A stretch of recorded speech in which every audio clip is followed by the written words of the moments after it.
Bonjour à tous, je m'appelle Wadi Maninou, j'ai 28 ans, je suis ingénieur de formation et cofondateur de Phoenix Mobility.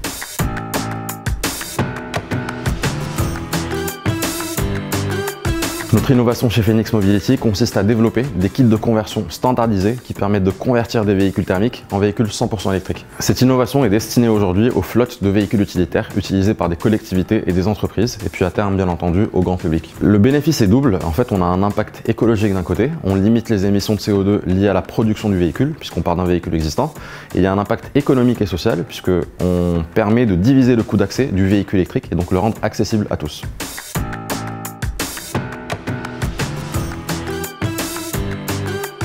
L'innovation, elle est présente de manière inhérente dans l'entreprise parce qu'on développe un produit technologique qui va permettre d'ouvrir un marché nouveau et surtout en fait dans lequel on a une nécessité de mettre nos produits sur le marché de manière très rapide. Et donc d'ailleurs ça peut se matérialiser aussi en regardant la constitution de l'équipe qui aujourd'hui est essentiellement composée d'ingénieurs, de chercheurs et de techniciens. Donc concrètement en fait le développement produit, la R&D prend une partie énorme dans le développement de notre entreprise et donc on est depuis un an et demi uniquement en train de travailler avec des laboratoires, avec des instituts de recherche, avec des partenaires industriels pour essayer de pouvoir sortir notre produit le plus vite possible sur le marché.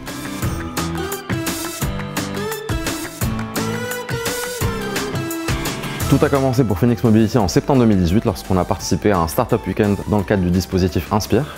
À ce moment-là, l'idée émerge, on se fait identifier par HDFID qui nous met en relation avec le technopôle Transalé dédié aux nouvelles mobilités. Et à partir de là, en fait, il y a eu un enchaînement logique pour notre startup. On bénéficie d'abord d'une aide du fonds d'incubation régional, ce qui nous permet de commencer à développer nos premiers kits. Ensuite, une subvention de la part du conseil régional, de BPI France, jusqu'à enregistrer la société en septembre 2019.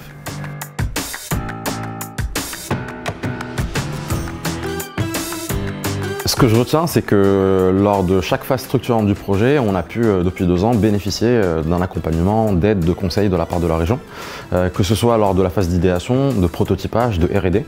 Et aujourd'hui, on a de nouveaux challenges qui s'ouvrent à nous, industrialiser notre solution, lancer une production, et donc on est très heureux et impatient de voir ce que ça va donner dans la région.